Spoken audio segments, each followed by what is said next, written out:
The whole fleet is outside and Dave is doing the ground run right now. We're just waiting on ceiling anyway. And then he's gonna do some taxi testing. And then first flight in this airplane. And I rigged 4 cameras to capture all of it. This thing runs really nice. And if it continues to do so, I will be very excited about it. We learned a lot, and we would all kick ourselves from time to time thinking how lucky are we to be working on a 1942 Tiger Moth in this historic building where hundreds of Tiger Moths flew, during wartime. Good job, team. All right, everybody give high fives. Woo-hoo! And high fives to each other. It almost feels like an airplane that's falling apart. Hopefully that's not a premonition. I've got a lot of old pictures like during the war, and they would crash these things and they'd be like just tough as hell, and the pilot would be standing next to it and the airplane would be upside down. He'd be smiling, and proud as can be. But no, they're crashable. This was a huge day at the museum. They've already got a very impressive fleet here, including a Stearman, a Harvard, which is similar to a T6, 2 Chipmunks, and of course the RV-14. But today, we're adding what I think is going to be the crown jewel. So Glenn and Dave are about to go up for a familiarization flight in Glenn's Tiger Moth. Then Dave is going to do his inspection of the Canadian Aviation Museum Tiger Moth and launch for a test flight. This is the de Havilland Tiger Moth. It's one of the earliest trainers from the Commonwealth. It's got a really unique tail. All the control cables are external. It's a 2-place airplane. The pilot in command sits in the back seat. Similar to the Chipmunk, your brakes are controlled by this handle here on the left side, but that's where the similarities stop, and as you'll see in this episode, we'll learn that it's got some very weird flying characteristics. It's exciting to have one in the fleet, but it's an interesting airplane to learn how to fly. The backstory of this particular one is that it was lovingly restored by Reg, but he was in declining health and passed away in 2022. His family wanted to find the airplane a good home where it'd fly again. I was among the crew that visited his impressive collection of projects, many of which were his own design, but it was a snapshot in time and his work had been sitting for a long while. So it seemed like a beautiful airplane and it was beautifully restored, but then it turned out that mice had gotten into the bottom wing. You can see along the front spar, it's actually the mice has been gnawing on the, and it's chewed through some of that string. So the problem is they look good, except they're not, because on the inside... Because on the inside the string is cut. The mouse has snipped it. Yes, and it's on both sides of the lower wing. In the test program, we're going to treat it like it's a new airplane. Like that's kind of the way I look at it.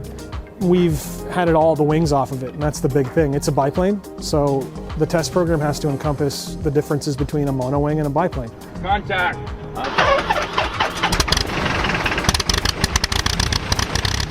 And like the Chipmunk, the Tiger Moth prop spins the other way, so typically you need left rudder when you add power. A monowing, if it's put together right, they tend to just work, right? There's not like any severe rolling tendencies. And if there are, then there's something really fundamentally wrong with the way this was put together. With a biplane, you could have this look perfect on the ground, and just with a few wing wire tensions being out, it will have a significant roll tendency. Glenn and his airplane were a huge resource throughout this restoration. We'll get to meet him more throughout the episode, but for now, let's catch up with a couple of the other team members. All right, Mary, so let's talk about what you did on the project. I had to recover the lower wings because they were damaged while in storage. So we had to make some repairs on the spars, which the mosquito carpenter did, Ron Rounding, and then I completely recovered the wings. We used some new stuff that we're not used to here. The gap seals between the wing and the rudder are this pre-finished fabric, so that was a whole new thing for us to do, and I'm pleased to say it's all stuck. It looks good. Really pleased with how it looks. Yeah, we had a team of 8 people for 2 years and 3 months. It was a good functioning team because we didn't have one technical guy take over or anything like that. It really felt like we were getting a piece of history back in the air, and that's what the museum's all about. And I'm super proud to be a part of it. It's a family-friendly facility located in Windsor, Ontario. Glenn and Dave were back within less than 45 minutes. Okay, switches off. That was faster than I expected. I guess you didn't need much. It's just very uncomfortable in the front. My back cushion is killing me. No, it's as expected. It's very unusual on the rudder front. It's very chipmunk-like until it isn't. Oh, thank you.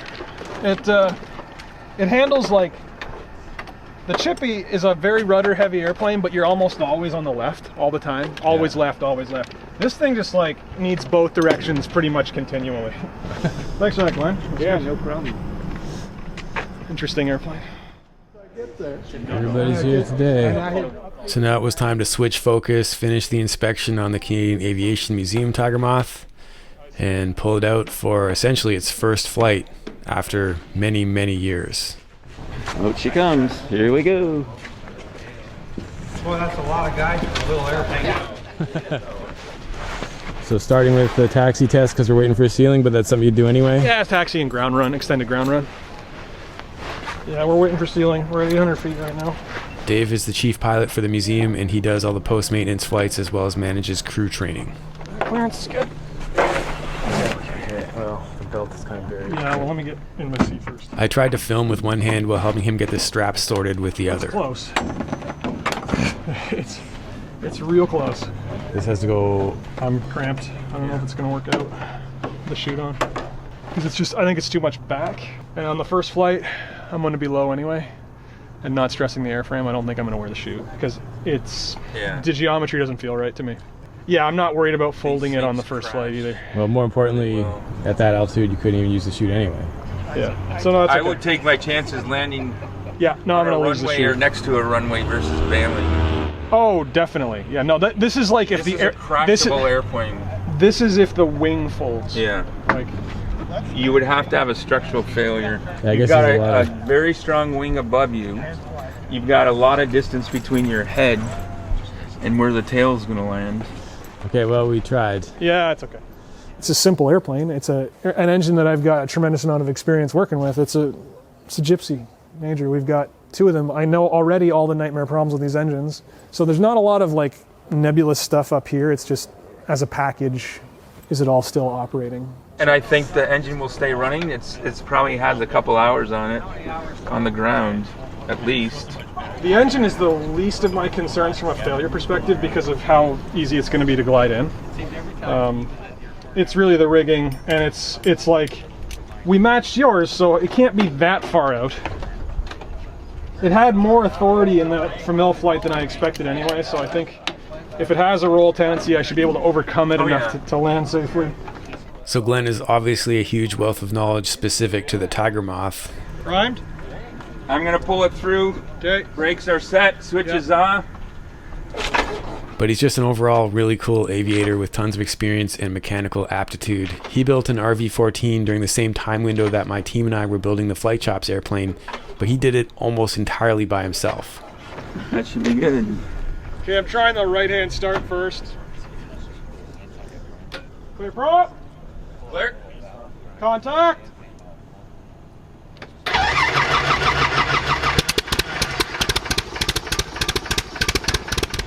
Okay, so what's happening? Finished the ground run, finished the low-speed taxi, handles as expected, sounds really good, static full power feels good. It's finally cleared over the airfield, so the first thing I'm going to do is do a high-speed taxi down 7 to Foxtrot with the tail up. Should feel like that one felt. Come off, if everything's good, head back to 7 again. Second high-speed taxi is actually going to be a rotation into flight, ground effect for a moment, see as it accelerates, is it developing a rolling tendency? If it is, probably just land straight ahead, come back, we'll think about rigging it again. But if it doesn't, then away I go for the orbiting climb to 2,500 feet, 15-minute engine burn at 2,500 feet over the airfield, then a little bit of low-speed handling to see what it's like once I drop below kind of 60 miles an hour, and then just a full stop landing. All right, let's strap in. Everybody's here. Clear prop. Godspeed. Contact.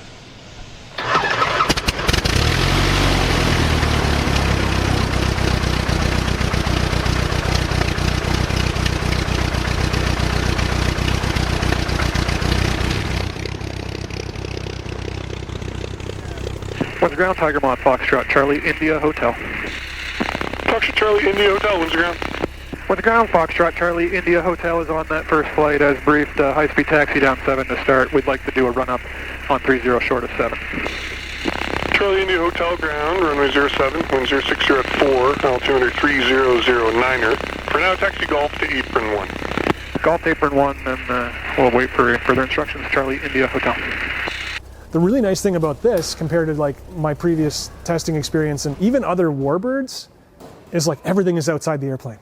Like everything. It's all visible. You can see all the cables, all the wires. There's very little that you won't notice if things are going wrong, right? All right, 1600 RPM. I'm checking one mag. About a 50 to 75 drop. Other mag's about the same. Oil pressure still holding at 40. Mixture's full rich. Brakes hard on. Here we go. Full power check. 2050, exactly the same as Glenn's. Throttle to idle.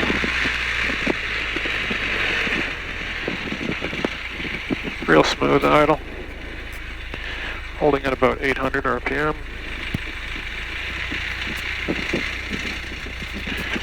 Alright, let's turn off the master because that's just holding open the solenoid. Controls. Free. Correct. Wheels pretty good. Tail's good. Rudder's good. Alrighty. Well, I think we're ready for the high-speed taxi here. Trim looks like it's pretty good. We'll go over the tower. Over tower, Foxtrot, Charlie, India Hotel, holding short of 07 on 30, ready for high-speed taxi test. Well, the radio sounds different now. Foxtrot, Charlie, India Hotel, Windsor Tower, line up and wait, runway 07. Line up and wait, 07, Charlie, India Hotel. This is like the weirdest hybrid of a Stearman and Chipmunk feeling right now. Charlie, India Hotel Tower, the high-speed taxi is approved.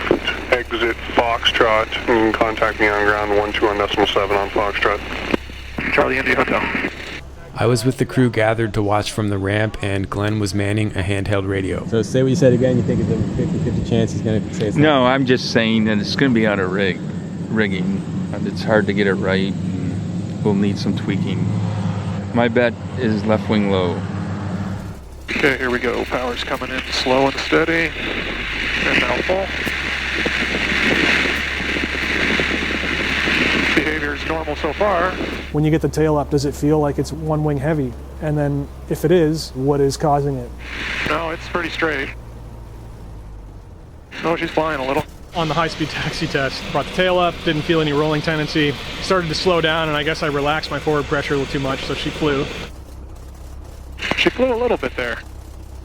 At that point, I was rolled back to idle. I just let it settle into a 3-point, which ended up turning into a bit of an RV 3-point, where it kind of... But it felt good, so... Maybe a little more forward trim. This flies sooner than Glenn's.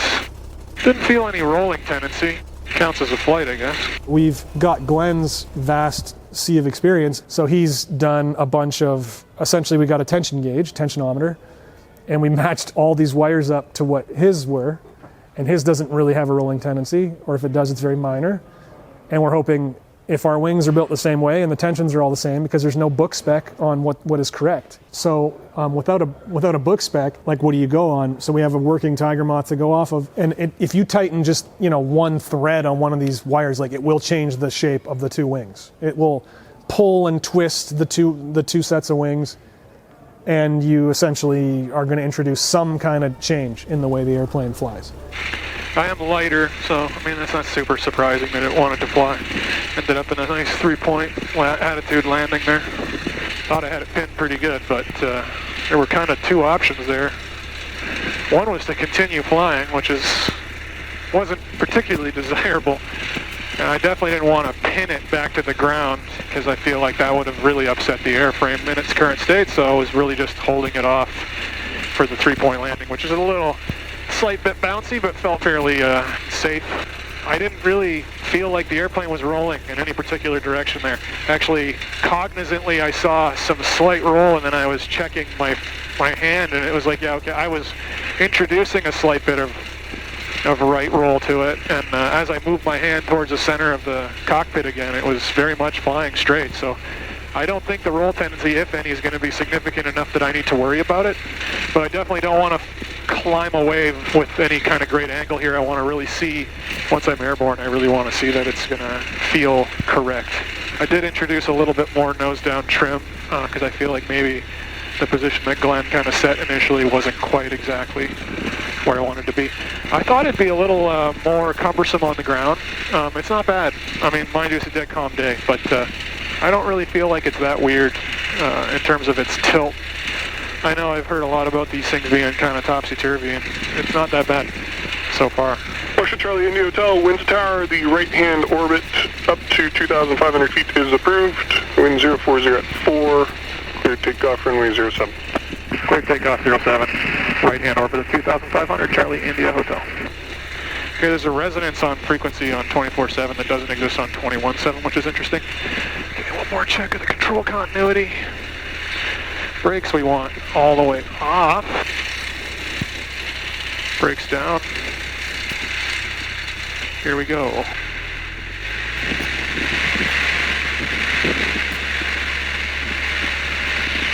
Airspeed is alive. Tracking well.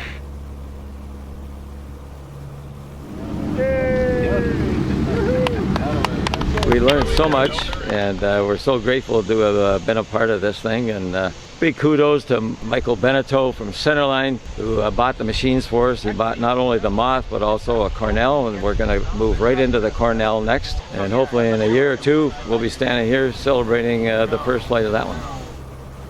Well, it's very weird. I wouldn't say it has a roll tendency though, but the elevator's way out of pitch. That's when I really noticed the trim after rotation, so I brought the trim way forward, and then it kind of set it at a faster than normal climb, like 75 miles an hour, and it just wanted to go. This thing really wanted to fly. Yeah, this thing needs a lot of forward trim. Good climb performance. Which is not how it felt this morning in Glenn's, because I think there's two of us in it, and he had a little more fuel, I think, too. Performed very well. Flew very much the same. Kind of centered the stick and let my hands off. It flew straight, which is exactly what we wanted to know. Is it going to have a rolling tendency left or right? It really doesn't have any kind of rolling tendency. Well, pressure's holding. Temperature's good. God, what a rudder-heavy airplane. Glenn was not making that up. All right, we're going to throttle back to 1900. And we'll start maneuvering over the airfield here. We'll level out 2,500. Tower Charlie India Hotel is level 2,500, and we'll just be maneuvering overhead. Charlie India Hotel, tower roger. Let's see what she's got for tendency. Very, very... And Cam, ground crew, are you on frequency? That's affirmative. There's zero roll tendency. Excellent. So the rigging is good? No roll tendency at all. No, he said it's rigged perfectly. Oh, okay. How did you guys pull that off on the first try? Because you had yours to base it on? No, we used mine to just get tensions on the wires. Had smart levels and took our time and was anal about it. That's amazing. Yeah. So in the old days, they had to just guess, but you guys have all kinds of tools that help you get there sooner. Well, they had inclometers and stuff, but they weren't digital. They'd be the ball, and that's what I used when I rigged mine. I didn't have a smart level, but This thing just wants to never fly straight, ever. It's unreal. It never wants to go straight. But it's super light on the controls. It's so weird. I'm getting quite comfortable with it. It's kind of delightful, actually. Low pressure holding steady at 40 pounds, which is exactly what I would expect out of a Gypsy. Still feels quite smooth at 1900 RPM. Fuel SAIT gauge showing slightly above half a tank. I'd say this airspeed indicator is ridiculous. I mean, it goes to 250, which means that this whole thing is operating between 12 o'clock and 1:30. This thing has a tremendous amount of elevator authority. I can tell. It's crazy how much there probably is behind me there. I'm going to level this thing out. I'm going to slow down, see what it feels like going slow. So this is 60 miles per hour indicated in the back. 50, yeah, that's 60, so we're +5 in the front. Wing gauge showing 60 there. All of these disagree with each other. That's interesting. But we know the rear seat indicator is correct because of the pitot static certification. And did you notice that wing wire resonating? This was actually a snag that was resolved with a half turn of tension. Okay, we are at 50 miles an hour. Positive aileron control still. I mean, it's a little dead, but okay, so we're showing 55 in the back, 57 in the front, 53 or so on the wing. This actually doesn't even feel slow. Airplane's still flying, very much flying. Still quite positive, very, very mushy, but positive. And we'll re-accelerate here. And tower, it's Charlie India Hotel. I'd like to descend below this layer here. I might just be a little bit erratic in my trajectory to find a hole. Charlie India Hotel Tower, roger, just be advised at 172, just departing runway 12 southeast now. Okay, we'll keep an eye open. Charlie India Hotel. Tower, Charlie India Hotel. It looks like the circuit altitude will be just fine here, 1,500. I'd like to join the left downwind and land 7. Charlie Hotel Tower, roger, runway 07, cleared left downwind. Charlie India Hotel. And its crosswind limit is not very good. In fact, like, I've kind of demonstrated this phenomenon. I want to show you this. You may want to shoot this. I think it's interesting. So if you walk up to the steerman and you grab a wing on the steerman and I rock it and you let go, it just stops doing this. But if I introduce this resonance and let go, like that is a lot of movement after I've let go of the airplane. That translates into how this thing handles on the ground, and it's a little bit more, I think, of a fair weather flyer than the rest of the fleet. Tower Charlie India Hotel is lane left downwind 07 to land. Charlie India Hotel Tower, wind is 010 now, cleared to land, runway 07. Cleared to land 07, Charlie India Hotel. Dave was totally quiet during this approach, so I'm going to leave it uncut, but I'll add some context via voiceover. He intentionally flew this approach a little bit fast. It's a 9,000 foot runway, so he wasn't worried about going off the end. He just wanted to have extra energy in the bank in case he lost the engine. And something he told me off camera later, which I thought was funny and worth adding here, the flying characteristics were so weird with this airplane that if he hadn't already flown Glenn's, he would have thought there was something wrong with it. But it flew exactly like Glenn's, so kudos to the build team for getting a Tiger Moth exactly to spec, even if it flies weird. The rest of the flight was completely uneventful, and the landing was really nice. I absolutely greased it on the runway, but no wind and a high idle, it just wanted to keep going. Eventually, I knew I had to kind of change the angle of attack because it was just going to roll on its wheels past Foxtrot, so I just started to ease back on the stick, and it didn't fly, but I felt like it was very much ready to fly again. And then I just gently put some brake on and let it stop. Charlie India Hotel Tower, exit Foxtrot, contact me on ground, 12 on decimal 7. Off on Fox and over to ground, Charlie India Hotel. If you made it to the end, thanks for watching. I'll be sharing the process of getting checked out in this airplane soon. And I've also got an episode coming where we're formation flying with 4 of these airplanes for the Battle of Britain. So that's a pretty cool debrief. And definitely, if you want to visit this facility, it's an amazing museum located in Windsor, Ontario. It's the Canadian Aviation Museum. The volunteer crew gives great personalized tours, and if you want to fly the airplanes, you can. And until the next one, keep your flight chops sharp. It took me 10 years to get mine to fly again. But then we just copied yours. Yeah.